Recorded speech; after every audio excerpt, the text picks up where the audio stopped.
Ladies and gentlemen, welcome back to the No Laying Up podcast, Golf Spotlight Edition. Yet again, Solly here, joined by my guy, Mr. DJ Pie. Deej, what are we doing today? Greetings, Solly. We got another fun one today. We've all really enjoyed doing these personal golf spotlights, getting to know, hopefully each of us a little bit better in our backgrounds in the game. But there's more people on our team than just the five of us, and all of them kind of have their own interesting paths in the game. And I think if you've ever been to a no laying up event, if you've ever spent any time on our message board, the Refuge, I think one of everybody who ever has done those things, one of their favorite people is our good friend and our coworker Casey Landman, who we're going to be Hello. talking to today about her journey in the game. I think she's got a great history with golf, a great path. She's kind of a ray of light, I think, in the world of golf for a lot of people. And so we wanted to dig into her background a little bit and help people get to know her a little better. So Casey, hello, how are you? Hello. Good morning, good afternoon. I guess it's afternoon to you guys. I'm still on Pacific Coast time. I feel like it's morning forever, and then it's just dark now as soon as I'm done with morning. So Where are was you gonna calling say- from today? I'm calling from Las Vegas. It was a really chilly 58 degrees when I woke up. Sorry, yes, snowbirds. But yeah, I'm calling from Vegas. Just back from the NIT. No trips on my calendar. We're ready to just hang out here and hang out in Vegas for the foreseeable future. I was going to say, now that you live in a warm weather place, don't overly schedule yourself in the winter. Like, that's a trap I fall into all the time, and I'm gone during the best periods in Jacksonville. But it is cold in Jacksonville, and fall golf is here. And you already know Rhoback is our go-to for polos, hoodies, joggers, pants, all of it. Best fit, best feel. It's as simple as that. The Rhoback Delta pants, our favorite pants. Stretch elastic waistband, game changer, gives you extra room for some added comfort, maintaining the best fit possible. The fabric is smooth, it's wrinkle resistant, fits great in a suitcase, and it's not wrinkled when you unpack it. The Rhoback Fulton vest, the vest is just fantastic. It's got light, nice insulation to keep you warm, but it's not too bulky. It's got interior and exterior pockets. It's a really nice layering piece as we plan to still hit the course this fall and winter despite the temperature dropping. Of course, you know about the Hezi hoodie, the Rhoback Hezi hoodie. I wear one essentially every day. They're so dang soft. I want to give a special shout, though, to this fleece. It was 35 degrees here in Jax this morning, so I wanted to wear this fleece on this podcast. My problem, I've put the heat on in my house, and now I'm dripping sweat. So I want to take this off, but I wanted to mention these fleeces, which I believe we have in our pro shop as well. Yes, they we do. say no laying up here on the side. And as you get into fall, check out Rhoback.com, RHOBACK.com. Use code NLU at checkout for 20% off your first order through the end of this week. Pants, hoodies, vests, Rhoback has you covered. Deej, I'm going to throw it to you while I remove this fleece. And I had a great time wearing it. It's Well, not that kind of podcast. Casey, like I said, I want to get into kind of your background with golf and kind of how you experienced the game today in a lot of different ways. But first of all, why don't you, for people who don't know who you are, why don't you give a little introduction of maybe a little bit of your background and how you got linked up with our kind of merry band here? Yeah, I'm Casey. I've been along the NLU team here we're finishing out my fourth year, which is crazy. insanity. My background's kind of varied. I went to school for audio engineering and radio and audio production. I did radio for a while, got out of that, took a turn in a restaurant, managing a restaurant. Legitimately, maybe some listeners that might remember you from your radio days. 'Cause I My feel like radio that- days, yeah. I was back in Philly on Y100 in the late 90s, and still in Philly to this day is the Preston and Steve show on WMMR with Casey Boy, their producer. Casey Boy is Casey Boy because I was Casey Girl. We both got hired at the same time, and they didn't know. They're like, "We'll figure out what to call them later." And I'm not even going to say how many years later they're still calling Casey Boy on the air up there. But yeah, I did a lot of overnights in Philadelphia. So if you were in Philly in the late 90s and you listened to alternative radio, you definitely heard me. Yeah, did that for a while, managed a restaurant, got into fashion, did merchandising at Bloomingdale's. Somehow I didn't want to work at Bloomingdale's forever. went to Urban Outfitters because they're a Philly company, with not really wanting to work in the stores forever. But I figured if I started working in the stores, I could probably talk myself into a job in the home office. Took some classes at FIT, got a job as a technical designer, which is basically clothing engineering. Uh, moved back to Philly, worked there for a zillion years. Left there and did operations and logistics and all kinds of shenanigans at a dance costume company. You know, import, export, all the like. It was along that time I started getting really back into golf, like 2015, when I was still working at Urban and just hating my job. I needed something to like force myself to leave, especially in the summer when back east it's not dark until like freaking 8:30, 9 o'clock. So back in 2015, in order to force myself to leave my job on time at least one day a week, I joined a women's like clinic at a local golf course, like kind of halfway between my house and work. Uh, and I had been playing golf like for my whole life, but like not real golf. Like I worked at the driving range in high school. Like I played a crap ton of par three. I didn't own clubs until I graduated college. Uh, and even then it was just like, I would go out to the driving range with like the sales guys from the radio station. Like they would all leave and go play golf. And I'm like, I'm going with you. Like I'm just gonna come hang out.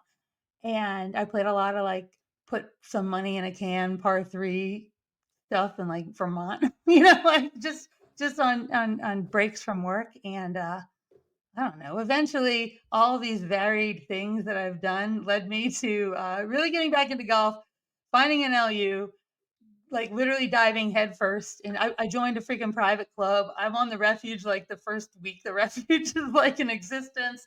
I found my people. I'm taking golf trips and my varied background in both broadcasting and product development and clothing and just management and operations kind of led me to like, I don't know, I was talking to TC and he's like, I think we need somebody like you here. Like you just know a lot of things that we don't have the skill set of, and we don't have to really teach you anything. So You yeah, teach that us stuff. Like I've got to hit you up for like, how do I do this? What happens yeah. here? So I don't think I've ever tried to teach you anything in all of your 4 years here. I just try to be very resourceful, and that's just always how I've been. Of like any job I've had, I've always kind of started from the bottom and just worked my way up to the top, just like learning how to do stuff on my own. And it was kind of the same thing. It was like here, I was like, yeah, I can pretty much do whatever you guys ask me to do. I'll figure it out, and it's been fun. So I get to run the merch shop. I pretty much like the community manager, so everybody dealing with the refuge and online and roosts and nests and all that. That's like my bread and butter. Like the community of No Laying Up is really what drew me to NLU in the first place. After just listening to the podcast, so that's like been my passion. It's just like how can we make people's relationships with golf like awesome, and find other people who want that kind of relationship with golf. So that's what I try to do: spread joy and happiness through golf. Anyone that's ever been in an event that you are at, you will hear Casey's joy reverberate across the court.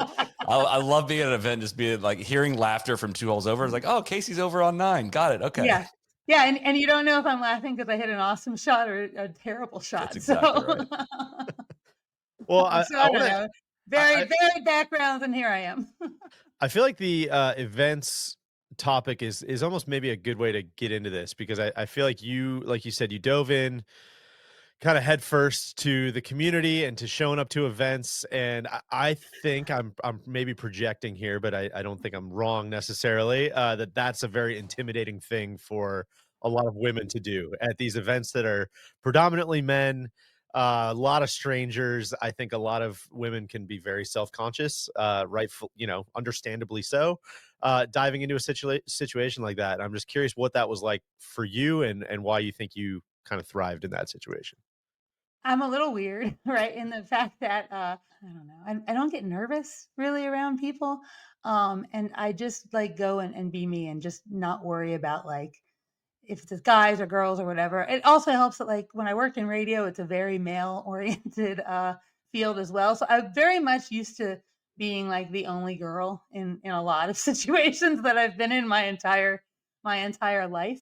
For me, I'm super dork. We're gonna go back to like when I was in high school and like AOL first came out, and like I just drove head first into like communities like around bands I liked, right? So it was like I had been meeting up with random people from the internet for things for like 30 years. So thankfully my parents were like pretty like just don't do drugs and make sure you call us when you get to your destination, right? So for me, I've always kind of been in more male oriented places to begin with, and I just I don't have that thing that makes me nervous about meeting other people, or just like I'm like, hey, if they're there for a reason, I'm there for the same reason. Like there shouldn't be any weirdness, right? So it takes a lot of confidence of just like being like, hey, like we're all here for the same reason, and nobody's gonna be like, God, she's a girl. I've never had an issue at any like NLU run golf event, or NLU golf event with like being like, oh my God, a girl is here. It's different than like when I used to go on vacation, and we'd always, go play golf, and I'd show up to the first tee with like my husband, and you're never paired with another woman, like ever. Like that's just like, I mean, maybe now, but like 15 years ago, like you're not on the first tee in a random city like with another. And it was always two other guys, and they could always like, oh God, we have a girl now. We gotta like not be assholes. But like as soon as I would hit a ball off the first tee, then they're like, oh, okay, never mind. Okay, you're good. You're good. Like so yeah, I don't know. For me, it was just like I don't know, I'm not intimidated in these kind of things. So for me, like my biggest thing, like our first big meetup was like I just didn't want to ride in the cart with somebody because it was very COVID-y, and like I just like it wasn't because they were a guy. I was just like, I don't know where you're from. But I've talked to Justine, your wife, about this before too. And I think it just is like in certain person's personalities to just go out there and be a go-getter. And I can see where if you're a more introverted person, it's a little more intimidating to do that. But I always just try to put my extrovert hat on and just start talking with people, and immediately you're pretty much like you have something in common with these people, so you shouldn't feel out of place. Well, for reference sake for the listeners here, what is so you mentioned putting the peg in the ground, teeing off, and then being like, oh yeah, she could play. Of Yeah. note, you crush the ball off the tee, like you drive it so well. But somebody listening to this might say like, oh, she sounds like she's a scratch player. No. What is your handicap? We start everybody asking this question. What is your handicap, and how has that evolved over the years? Yeah, so today at this moment in time, it's a 16 index, which is still like on the lowish side for me. I did get as low as like a 13.8 this year, which was like, whoa, what is this territory? I played really well in some tournaments here over the summer. But like a year ago, I was like an 18, right? So we've been, and 2 years ago, it was like higher than that. So we've been constantly kind of like bringing stuff down. And even more than the handicap index, I like to look back at like what were my like average number of shots per round like over the years. And I think like in 2022, it was like close to 99 was my average shots per round, and we're at like 92 right now. So Wow. it's like for me, I'm like being able to just shave strokes off. Like the index is the index, but like I know I'm playing better, and I know I'm being, I'm hitting the ball less, which is a good thing, right? So yeah, that index is good to like because it gives me a number to like know, hey, I'm better today than yesterday. But at the same time, it's like I feel like I've been hitting the ball really well, and I've just been like messing up with like short game stuff, which is like I don't practice that enough. That like even if my index goes up, it's like, all right, well, I use some other tools to like make myself feel good about my game. Like I track all my shots and stuff, and I'm like, okay, your index went up, but like your average drive is like 10 yards further than it was like 6 months ago, or like you're not missing greens short anymore. You're missing them left and right. Like, so you're getting the distance out of your irons, right? So like stuff like that keeps me motivated to like, even if my index keeps creeping back up a bit, like to kind of keep me on the right track and keep me out there and feeling good about my game. So I was thinking about this a lot. I've spent a lot of time with you recently here. We, the club Bruce Club championship. champ. We got to play together. The Roost Club Championship, we got to play together. Yeah, we got to Hello. win out at the Roost Club Championship. So I've gotten to play with you a lot A lot, recently, yeah. and I am, of course, painting this or viewing this through my own lens. And Yes. I have a very hard time with managing expectations, trying to drive towards progress, keeping things in perspective. All of these things that don't seem to be any problem for you. You seem like you are out there and you have struck the perfect balance between I want to continually improve, but also who gives a shit if I don't is a Yeah. little bit of, and I'm just like, I don't even know what my question is other than just like, how do you do How that? do you do that? That's the question. Can you text me like how to do that? Because I hate myself during most of the rounds of golf I play, and you seem like you're having a blast. So Yeah.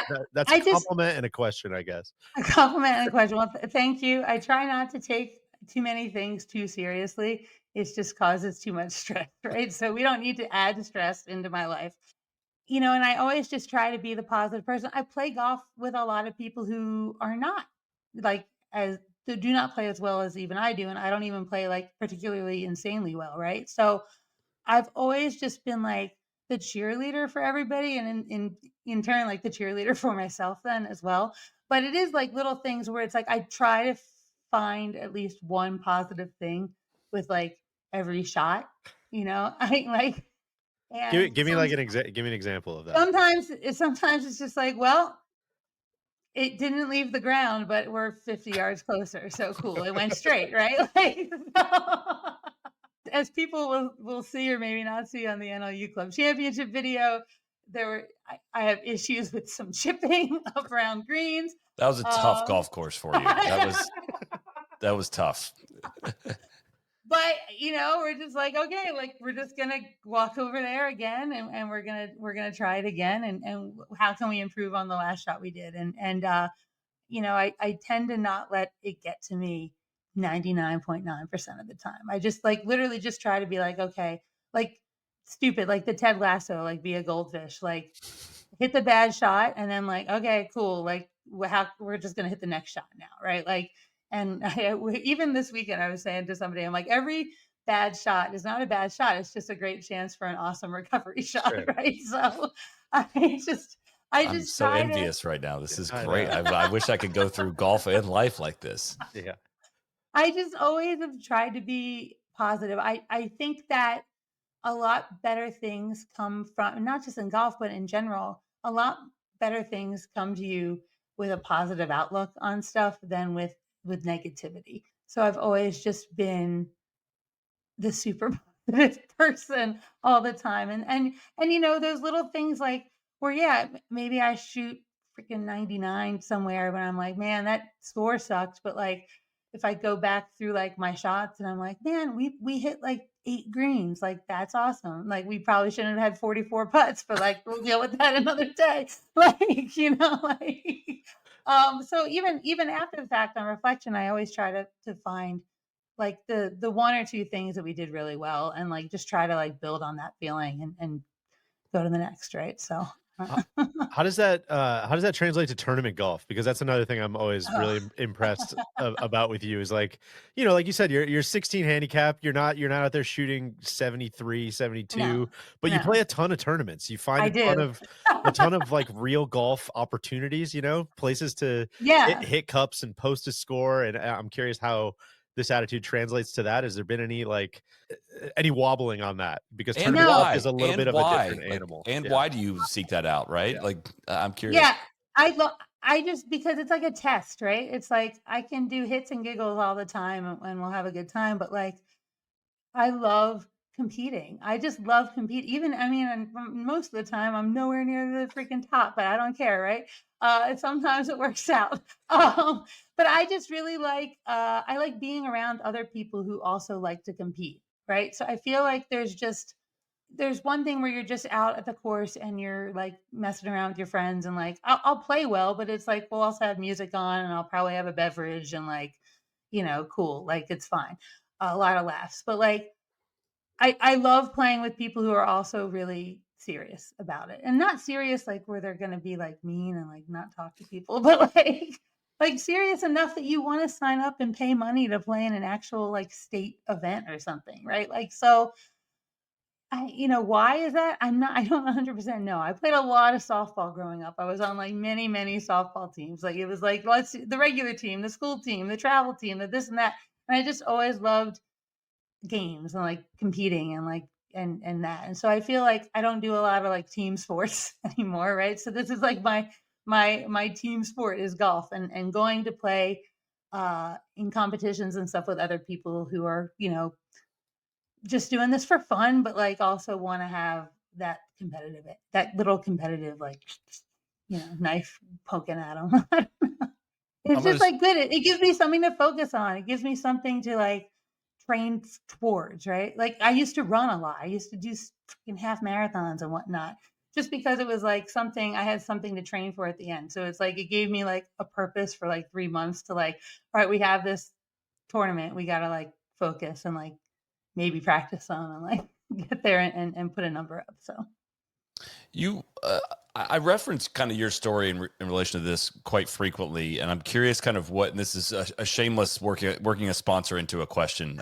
here into this. Consider this Nat if you'd like. But going through the fitting process oh with god, yeah. Titleist when we got onboarded with Titleist, I learned a lot in that process of you going through that. I'm curious what you learned, because I do think the moniker or the stigma of I'm not good enough to get fit exists among a lot of Yeah. people. And it seemed like there was very tangible things that came out of that for you that one, improved your game. If you, I don't sure if you agree with Yeah. that, and two, improved your enjoyment of the game. Yeah. Can you speak to that?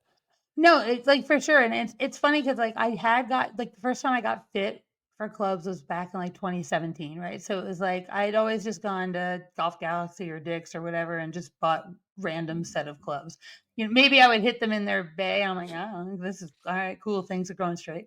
But when I got serious again. I was like, let's go get fit. It was like for my birthday. I'm like, I'm going to get fit. Everyone, I want to hit, I'm club agnostic. Like, I don't care. Like, everybody's like, what do you want the clubs to look like? I don't care which ones work the best. Like, that's what I want. So it was fun, like going through that fitting experience originally and then going through it with Titleist once we changed, like literally like having them not just look at me and say like, "Oh, you're a girl. We're gonna immediately put you in like the T350s," right? Like it was like no, like they watched me hit a couple of my other ones. They could see like, oh, I my swing speed is a little higher than average, and like I have good what they call smash factor on things, right? So like watching them like put some stuff together that was like, hey, we're not just gonna start with like here's a ladies flex shaft and it's an inch shorter and some light stuff and the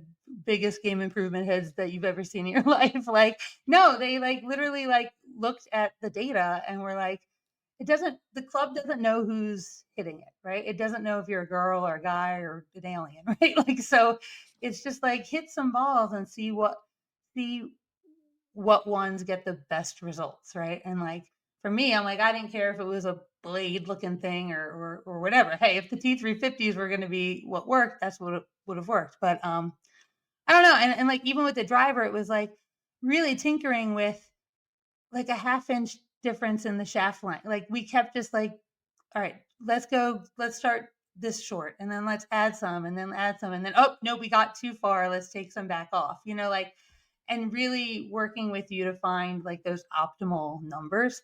I think like I was hitting the Titleist 3 wood like further than my old driver by the end of that fitting. So like, being able to like be with somebody who's really like actually paying attention to the stats and the numbers to like really dial you in was awesome. Because I really think sometimes I have girls who are like, I need to get clubs. And I'm like, well, just go get fit. Like, please go get fit. Don't just go and buy stuff off the shelf. Like, please, I don't care where you go get fit, but like at least hit a couple things and hopefully have somebody who's knowledgeable looking at some data and making some informed decisions. So, Well, and I I think think if the I may say too, like the golf ball part of that I was fitting gonna oh say yeah, that I forgot about that. was a massive takeaway, right? Again, it was like It was. one of It the things was. they said was just like, yeah, a lot of higher handicap players or will say like, oh, I don't I don't want to play Pro V1. I don't want to play those because like No, I'm not right. good enough for that. But like, For I sure. want to play AVX. But what was kind of what came out of like Yeah, golf ball so fitting? what came out of golf ball fitting there was like my number one issue wasn't like length off the tee or anything like that. It was holding greens. It was at my old club back in Jersey, like it was always kind of firm and fast, and I would look at the front number and the back number, and like didn't matter where the pin was. I'm like, well, I'm just gonna shoot for the front number because this is gonna land and it's gonna roll another 8,000 feet, right? So like I started with wedges that day at Titleist, and we're like, okay, let's hit a bunch of stuff with the Pro V1 and with the Pro V1X and with the ABX, and it was the Pro V1X just stopped. Like it was like it went up, it went down, it like maybe took a hop for a foot or two and it was just done. And then we kept moving back. We're like, what's like every club I would hit as an approach into a green, right? So let's hit some 7 irons. Let's hit some like freaking now even like my 7 wood. Like I can hit a 7 wood from the fairway up down with this Pro V1X and it just sits and stops. I mean, it will still run if I don't hit it. If I hit a crappy shot, but it'll hit. It won't run. But like, I got so much like flack on the refuge. And people are like, "Why is she playing the Pro V1X?" Blah blah blah. And I'm like, because like I need the ball to stop on the green. That's the number one issue that my game was having. And like they could fix people are like, well, you're going to get a lot more dispersion in your driver. And I'm like, well, no, because we messed around with shafts and different We things like got that, that. Don't that worry like about that. I got that on we lock. we've got that figured out. So that was like that was one of the big things is like, yeah, like I can play a Pro V1X and it's like it doesn't matter that it's a super spinny ball, like it's doing what it needs to do. It's like it took me like a couple months to be like, no, what the number is the number. Hit that number. Don't hit 10 yards short of that number thinking it's gonna continue to roll. So I was coming up short a bunch until my brain really is like, no, the ball's going to just stop. Like it's going to stop. So You mentioned being in New Jersey where you guys were for a long time, just yeah. outside Philly, and then you guys moved to Las Vegas. What was that? A year and a half ago now or Year and a something half like that? ago about, yeah. Yeah. What was the process from a golf perspective of moving to a new place for you? Because you again kind of dove in head first, got involved Yeah. with a bunch of different things, and I just think it's a very cool it's a cool story. Yeah, so when we knew we were gonna move to Vegas, I did what any normal sane person would do. I figured out what was the local golf association, and I blindly emailed the president of the Women's Southern Nevada Women's Golf Association. And I was like, "Hey, I'm really involved in, Golf Association of Philadelphia events out here for women. I play in a bunch of match play things. Like, what, like, and I just basically asked, like, what are the opportunities like out in Vegas? Like, are there, club teams? Like, do you have to join a private to like be able to participate in any of this stuff? Like, just like rattle off some questions and Rusty, the woman who runs the Women's Southern Nevada Golf Association, like emailed me back and she's like, no one, this is the first time ever anybody has like written an email like this. And she was so excited that like somebody was so excited to move and get involved. So again, if you want something and you just got to go do it. Like, I don't know, like this is so I met with her and it was perfect because she was like, oh, there's all these club matches. So you can join a private, but like there's a bunch of public clubs that also have like these club teams and stuff that you can be involved in. And we do like this whole they do like a Ryder Cup of like Northern Nevada Golf Association versus Southern Nevada Golf Association, like 20 women on each team, like they do a net team and a gross team. And it's like it's crazy. I tried to I played in the qualifier for that last year, like completely like played like shit, did not make it. But like it was so fun to be like, oh, they have like all these opportunities for people. And it's hard sometimes. I think I was trying to say at my old club, I would say this too. It's like you join a club and you're like, great, but you still have to do a lot of work to figure out how the club works and like how do you get involved in things. So it's like that's why I just email everybody and ask 1,000 questions to be like, make it known that I want to be involved and then make myself involved. So I played in a bunch of like events last summer here that were just like open to anybody who wanted to play in them, right? But they were sanctioned state golf association events. So, and then I did end up joining a club this year, which is like awesome because like everybody's like, "What'd you join?" I'm like, "Well, it's no like architecturally significant type course or anything. It's not like any prestigious course, but their women's golf association has 83 members in it." And I That would say, like, half that of has to them are, be like, unheard of, I'm sure. Yeah. insanely competitive. Like, so, like, I won my club championship back in Jersey, but it's, like, 6 people played, right? Like, so, like, here, we have club championship this week, and, as of, Sunday, there were, like, 33 women signed up to play in the club championship, so it's just nice to, like, had I not reached out and, like, kind of asked these questions and been like, "Where is, like, a good place for me to, like, land?" Like, I would have never probably landed at where I'm at, but, I did it basically because of this community of women who are, like, really into golf. So, reach How out, get involved. how would you describe like the role golf plays in your life, right? Because like for me, I just crave trying to shoot as low as possible, getting out, shaping shots, like and that's been instilled in me since I was like 8 years old. Like I just Yeah. love that's why I love the challenge of the game, and I think about it all the time.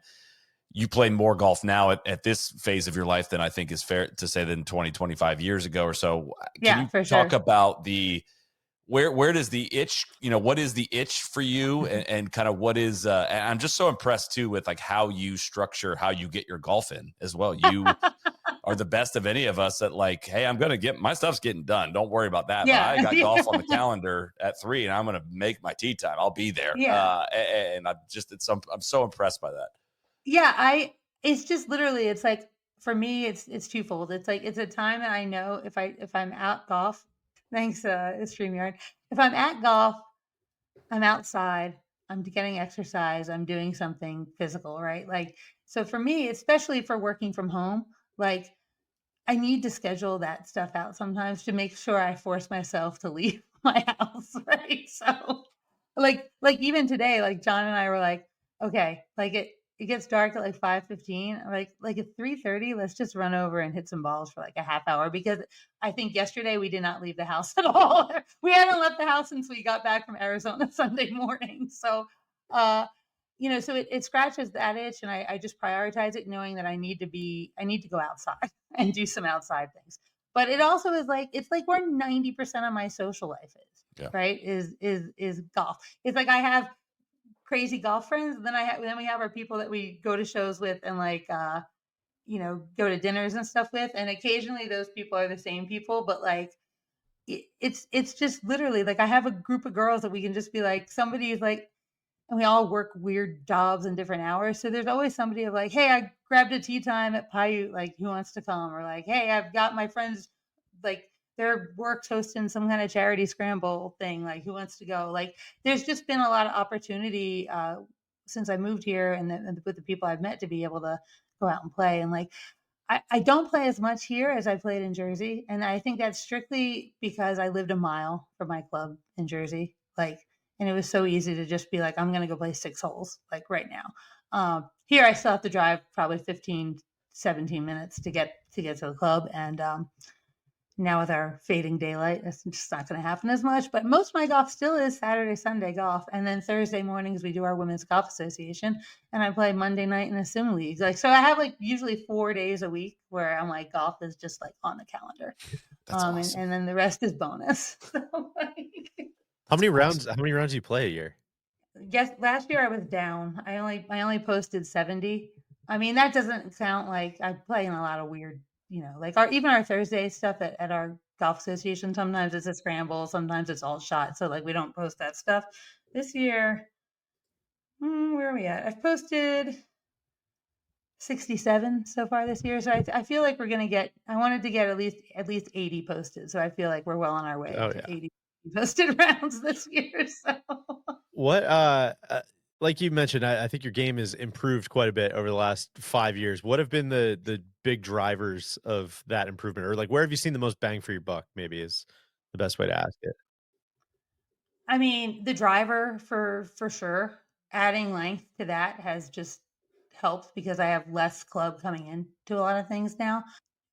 I've started. I worked as soon as I moved out here. I found a coach out here that last year I was going pretty much monthly just to kind of get used to it's a little different playing out here than back, different grasses, different whatever. But just I wanted somebody to like go to every month where we could kind of track like, hey, did you forget everything you learned last month, or like you still on track?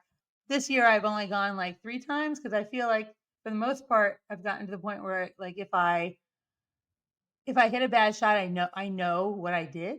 Like which was like that was like the epiphany of like 10 years ago I hit a bad shot. I'm like I've no idea why the ball did whatever it just did, right? So um but like I committing to like going and like and really like kind of like honing in. Like I think we spent one whole lesson just on setup alone, right? And like that alone helped like, oh, now my irons are going like the dispersion went from like this to like this, right? Like I when I do go practice chipping and stuff, I can see a noticeable difference. Like the next couple of rounds, I'm like, oh, I can actually chip the ball well. like uh, putting has been better. I switched.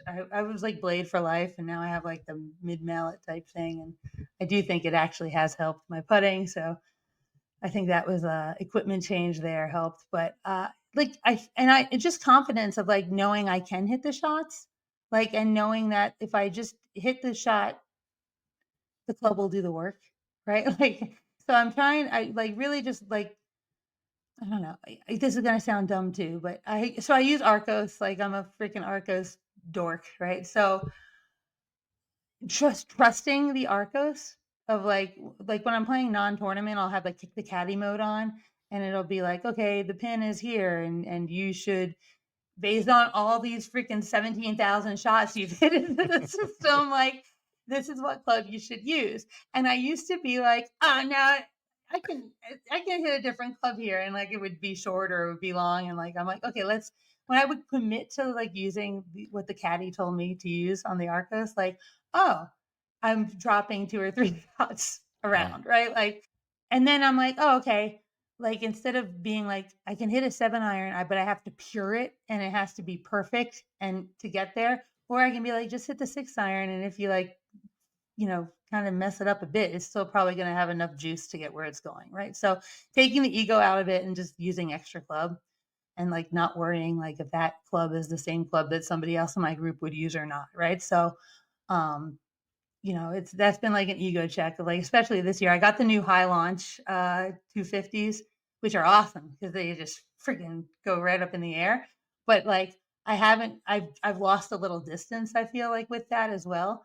So it's like the last couple months has been retraining me to just use an extra club. Who Yeah. cares?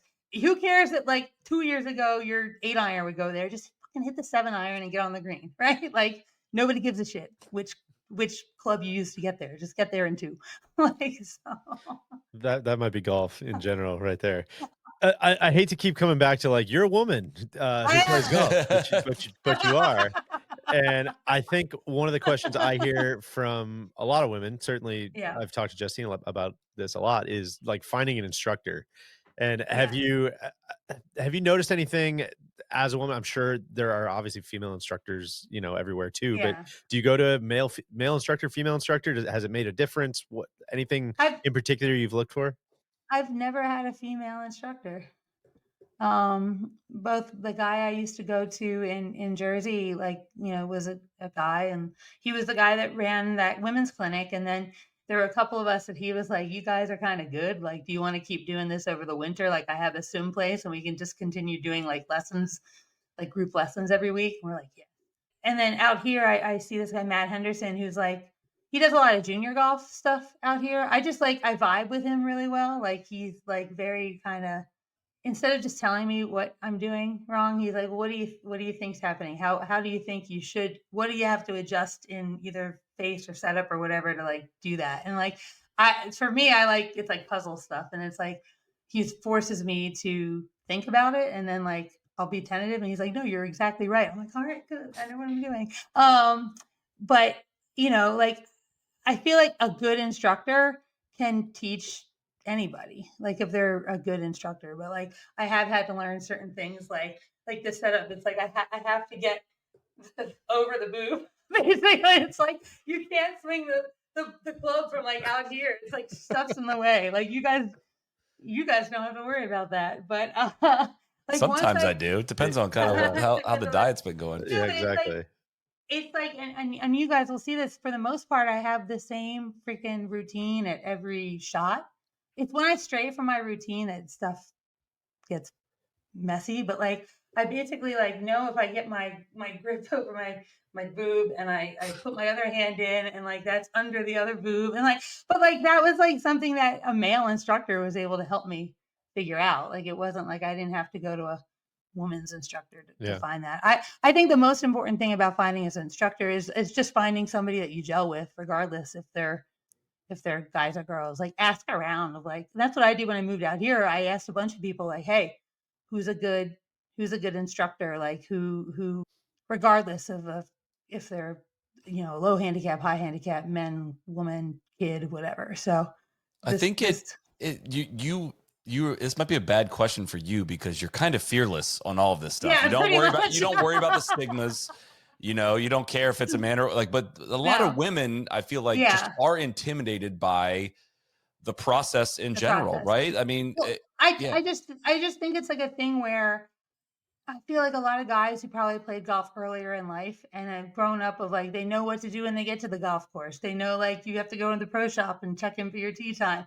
They know like be at the tee box, a couple minutes before. They know all of those kind of things. And I feel like if women, especially I feel like a lot of women get into golf later in life, right? Like after they've had kids or maybe they played before and then they had kids and then they're getting back into it. But I just feel like there's not a lot out there that is like, this is how you deal with the non-golf part of golf, right? Yeah. Like how do you, like how do you make a tee time? Like what is the etiquette for like on a tee box and stuff like that. So I always joke that there's a lot of content out there that's like, or just people are like, yeah, let's get girls out to play golf. And it's like, cool, but then what? Like, how can we teach women how to be confident in going out and like making tee times and just going out and playing. and One of also my all the courses are not designed for with your no, games in no, mind. Like no, literally, no, maybe what 1% of golf courses are at like this. They're built with the design of the scale of like how far women hit it or for sure. younger people would hit it, Yeah, right? That's yeah, one. yeah. And you're going to make up less than 10% of the population that's out there too. Too. And I think about this too, where it's like, I want my wife to get into golf and she doesn't really have the time to do it right now. But like, if I had to walk out, down the street to the golf course and like go play that course left-handed, like that's like the equivalent of, what inexperienced people on, male or female Yeah. go through. It would be super intimidating. I wouldn't want to do it in No, front of for sure. anybody. I'd want to like go practice it a ton, and you don't have time to do that. And I just think I don't know. I think your fearlessness with it is something I admire, and I'm hoping it can inspire some people as well. Yeah, and I mean, like, we had a girl, again, from this women's clinic, like, she had just started, like, literally, like, the women's clinic was, like, her intro to golf, and it was a great clinic because it was, like, every week in the summer, and we started with putting, and we worked back to wedges, and we didn't get to, like, a full swing stuff until, like, the end of the summer, but, like, we would have instruction for an hour and then go play as many holes as you can before it gets dark, right? And she lived there. She lived on the golf course, right? But and for a while she was pretty intimidated about like just going and making a tee time and going. But like the more she played with us and the more that it was like, hey, it doesn't matter. Nobody cares as long as you're quick. Like Yeah. if you hit the ball 8 times and you're not to the green yet, maybe just pick it up and go to the next hole, right? Like and just having the not embarrassment to do that, but just like knowing like you're learning something and you got to go out there and do the reps. To like fast forward like 2-3 summers later, and she's out there playing like 5:30 a.m. 9 holes before she goes to work with like whatever random Hell old yeah. dudes are out there, right? So like, so it's literally reps. I would say it's even like reps with that. You're not going to learn, and you're not going to not be intimidated if you don't try it and you don't do it, right? So it's like getting over that hump. So at first, find some other girls that like to do it too, right? Or find a course that's doing like these like women's clinics or stuff like that to like kind of find your little pod of people And then as you get more comfortable with your pot of people, you're going to feel more confident on the course, and you're going to have that, I will say fearlessness or whatever, to just like freaking sign up as a single and go play golf. And just everybody's there to play golf. They have that thing in common. Like they're there to play golf. So like, Well, and I think it's also like there's rules to golf, but you're out there to enjoy being outdoors, enjoy hmm connection with nature and the hmm earth and whatever. That's why I always tell like my wife, you do yeah, not need to play the tee markers. Go like no, golf's a lot more no, fun the closer you get to the green. Go tee for it at sure. 150 if you want to. And even if you're playing with other people that are playing the tee markers, like your Yeah, journey might be different, and no one would think differently of you if you teed it from a different spot. no. If that's what helps you enjoy the game, just do it. And Oh, and that's um, that's what I used to tell some of my friends who we'd go play, and they're like, I'm like, hit a drive off the tee box because it's fun, right? Like, and if it goes no, but you're just gonna pick it up and drop it where my ball is, right? sure, And like we'll play from there. Or I would be like, there's that, gosh, what is it called? Project 36. Like that's a great Operation thing. Just 36. Operation 36, right? Like just start at 25 yards and play from 25 yards until you can break 36 on 9 holes, and then move back, and then move back, and then just keep moving back 25 yards. And especially I wouldn't recommend doing this on a Saturday morning at a Right. really busy course, right? Like there's like time and place, like to learn how to do this. But most places in the afternoon, like you can go do that easily, right? Like, so yeah, you don't have to. And if you're not in a tournament and you're not playing for money, like, or something, like who cares? Rules of schmools. You hit it into the woods, just fucking drop another one and hit it again. Like nobody cares, right? Like until you get to the point. Like I finally got to the point where like I would hit it a bad one, and like my husband was like, "Oh, just drop one." I'm like, "No, because now I really like I'm trying to learn how to do this for real, right?" So I can't just like drop another one and pretend it didn't happen, right? So,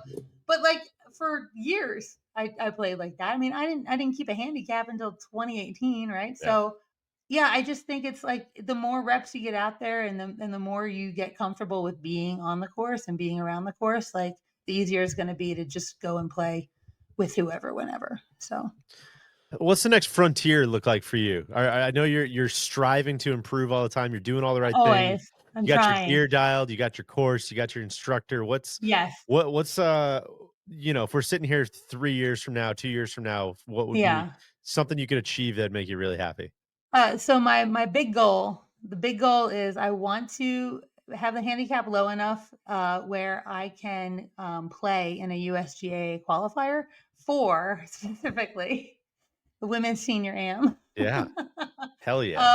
Which is which when I first made this goal, I'm like, we got like 5 years, we're good. Now I'm like, we got like a little less than 2 years now to make that happen. So, um, but that's like kind of been like my shining north star, is like by the time I turn 50, having that handicap low enough that like it's like now I don't think I'm What going if to advance. I don't. what's the number? Usually it's somewhere in the 13s. Okay. Like that's what it's been the last couple years. Now, obviously, it changes kind of year to year sometimes, like based on whatever USG is basing stuff on. But um, I think when last time I was checking, it was like 13.6. So when I got to 13.8 this year, I'm like, oh my God, we are so close. But we got to keep it. We got to keep it there, right? Well, one thing is like, I know because I got it that low, like with the freaking soft cap and hard cap, like, well, I'm not going back up to 20. That's for certain.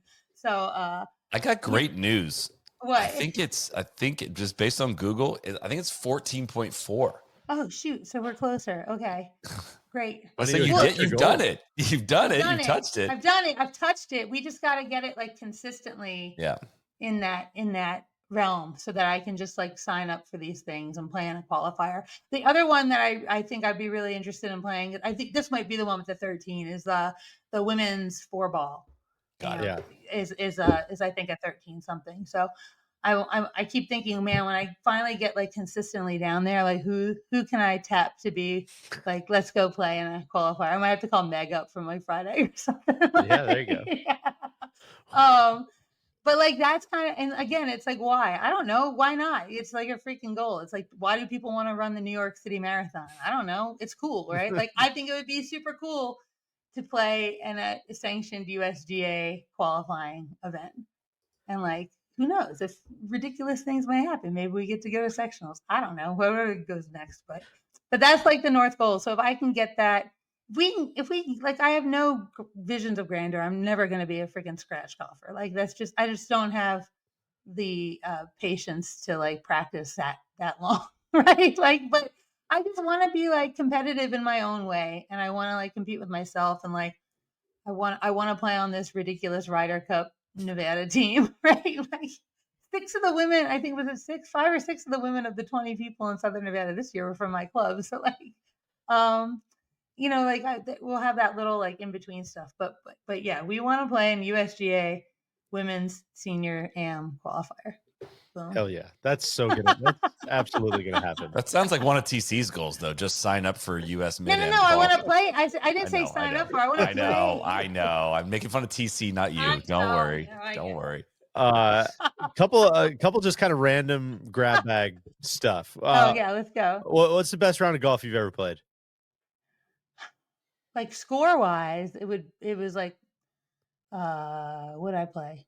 The Las Vegas City Am this summer. Like it was the end of May. It was at the Muni. I love the Muni out here. Shit, now I didn't put the Muni on my top 10, but the Muni out here is like probably like it's so good. It's like a perfect Muni. But yeah, I just went out and like I don't know. Like I was looking at putts and they were just going in. It was like ridiculous. And I shot like an 82, and I think that's like my lowest score like ever. Whoa. So, Wow. so that was good. The next day, I ballooned back up to like 87 or something. We came in fourth, but that was like my best score round ever. Like like old Mac when we were out there for the Bandon trip in 22. Like it was just kind of like I was just having a really good time, and it's like all of a sudden I realized I was through 9 holes and I didn't have any doubles, and I'm like, oh, that's cool. That's Like, new. and then I immediately doubled 10. So like, Sure. but even like this past weekend at Dobson, it was like I had a round like that on Saturday where it was like, man, I'm just like making a bunch of like pars and bogeys, which is awesome. And like, I think I ended up with two doubles. I've had the formula in my head. It's like if I have 4 or less doubles, we're probably going to be in the 80s. But if we get more than that, we're definitely going to be in the 90s, unless I'm having some birdies and with that. So, um, yeah, I don't know. Best score was that one, but also like I played really well at the freaking state am this year here, net division. Where it was again, same thing. It was like I just felt like everything a lot of the pins were forward and they weren't elevated on the green, like the greens weren't elevated. So I was able to just kind of like lay back a bit and like hit that bumper on a 7-iron really close to like a ton of pins. And that worked out well too. And I just felt when golf feels like effortless, I don't even care what the score is, but when it feels effortless, like I feel like it's a really good round. So. Hard to find. Yeah. Do you have your stats handy? I'd be curious, and I didn't put this on your homework assignment for this, but like how many birdies do you make annually? Oh. I'm honestly just curious. Like, Last year I made I think 24 or something, and that was like the most ever. Got This it. year I feel like I haven't made God, goals pod. I started tracking stuff really well at the beginning of the year. Now I can't even track how many times I go on the golf course because I just refuse to write it down. And I'm like, well, it's not all on gin, but I don't know if it tells me. Does it tell me in the? I don't know if it tells me in my Arcos by shots or not. That didn't need an I don't exact know. number, I don't but know. I had one birdie over 3 rounds at Dobson. Like Got it. that's about like average. Got I it. would say. Yeah. So. Should we do the main showdown, Deej? Yeah, I think so. Here we Is go. it time? Is it time? Here we go. The question we've been asking everybody on the golf spotlights. It's an intimidating question. Listing your 10 favorite golf courses in the world that you've played, starting with 10, ending at number 1, or I think I did mine where I'm not separating them out, but these are the 10, if I remember right. So I don't want to put a ton of pressure on the order, but I want to hear your 10 favorite golf courses. All right. So I put first on here Southern Pines, and I haven't even played it post renovation. That was Really? like scrappy, scruffy Southern Pines. And it was like my first like real golf trip. Like me and my girls went down to Pinehurst, for a week. We stayed at like Talamore, and we just like had a Monday through Friday of like a ton of golf, and we played Southern Pines the last day. It was like I had emailed the coordinator, and I'm like, can we just can we add Southern Pines in here? Like, I don't care what day, but I want to play it. And I laughed because like my girlfriends were like they were not impressed. They were like, why can't we just be back at Pinehurst again with the nice resort? Like, and I was kind of like, do you see the bones of this place? This place is awesome. It's like trying to take Sully to Hyde Park. I hate you guys sometimes. But it was like the elevation changes and like just like I'm teeing off here and the green is here, but it goes like this in between. Like It's so cool. oh my God. I was just like blown away. Like I literally came back and I like was on the refuge going like this place is like the coolest place I think I've ever played golf. So that had to make my top 10 list in here. And I still need to get back and play it now that it's been all, shined up and pretty. But Mulraney, I put in here from Ireland. It's like a freaking 9-hole course on the side of the road on the way from like West to Carn, and it's like sheep all over it and like barbed wire around the green. You gotta open a gate after you chip to go in and putt. But it was like on the water, and it was just like I don't know. It was like magical. We played it like in a drizzle, and we were the only people out there, and it was just like awesome.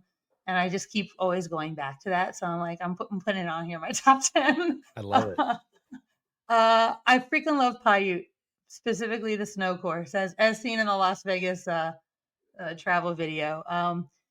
It's like just pristine views. The course is in immaculate shape all the time. I mean, all three of the courses up there. The wind does some shenanigans, but it is like I just feel like I'm on like Mars or like Tatooine. Like I just always feel like I'm in another planet when I'm up there playing, and I just love it a lot. So how far is that like on here. from the Strip, basically?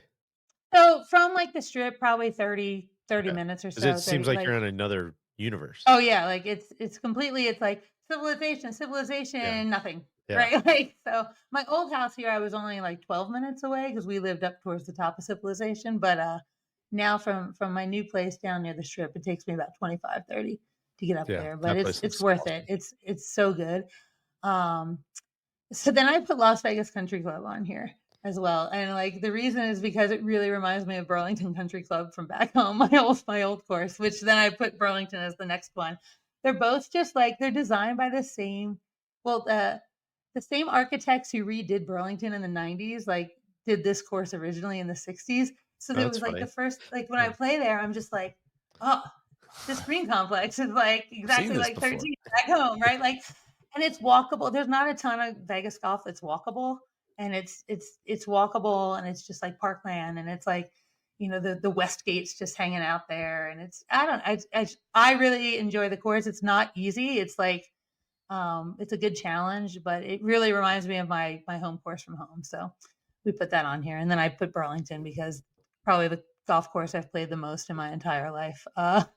And a lot of good memories there. It was a great course for like, if you could play well there, you could pretty much play well in other places. Yeah. So, which it was like, I feel like I was very lucky in picking a course. Well, I didn't pick it. It was a mile from my house, and I was just like, I'm joining it because it's a mile from my house. But I was happy that it was always in great shape, and it was more difficult because, like, when I would go out and play, like, in match plays, like Aronimink or like, cricket and stuff, like I didn't feel like I'm like, oh, I only play this like cow pasture like straight course, like like I'm like we have some of this stuff too. So, Pinehurst number 2, hard to beat. Like DJ, that round we played like at the freaking Donnybrook in 2020, like my most favorite rounds of golf ever. Yeah, I think I felt like effortless like 93, and I'm like, cool. I probably shot 93 that day too, to be honest. Yeah.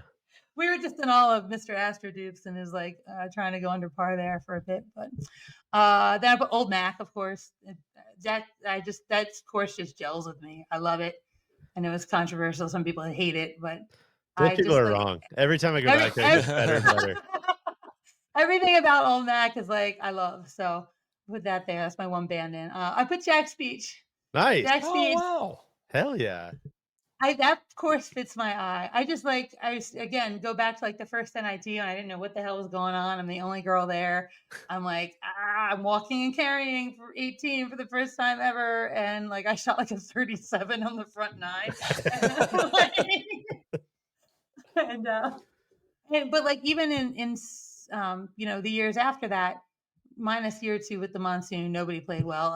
Like it's just always like again, it felt effortless. Like every time I played Jack's Beach, it was like it really something about it fits my eye, and my game played really well there. So that's up there. That's real quick on that front. I feel What? like I know you guys you didn't really see it before they did the renovation, but No, I feel like you saying that is the ultimate compliment for what they were going for because beforehand especially for like mid to high handicaps, it was not effortless.